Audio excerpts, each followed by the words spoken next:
Today was the oral test for the Chinese prelim, and I was slotted in for the second test. I had to report to the teacher at school before 10:15. I woke up early, as usual, and kicked off my morning with some daily reading aloud. Afterward, I devoured the ham pancake breakfast Lulu made, washed up, and headed to school around 9 o'clock. On my way there, I felt something hard and heavy in my trouser pocket. I fished it out and saw it was the Jade Bagua mascot my mom had given me. It had a chicken engraved on the front. According to Mom, wearing quiche and jade is supposed to boost wisdom and insight for kids born in the year of the dragon. Mom had her hopes pinned on this mascot bringing me good luck.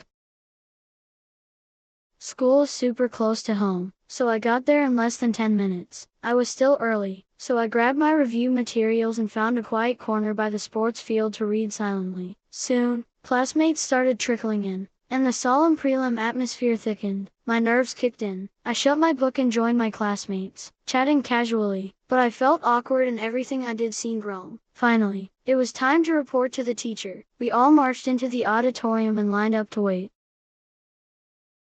The oral test began, and I was the last one in line. Next. Finally, it was my turn. I gave the mascot a quick kiss and walked towards the examiners. After greeting the two examiners, they motioned me to sit opposite them. Today's examiners were two very serious-looking female teachers. The reading aloud was about a competition between two small animals, and I did it well. The conversation topic was about keeping the classroom clean and hygienic, which threw me off. I panicked a bit when I first saw the video, but I steadied myself during the preparation period. The examiner's first question matched the second question in our usual practice, and the second question matched the third in usual practice. The third question was an extension of the second question today, and the three questions were very related. I wasn't sure how I did, and being the last candidate made me even more nervous.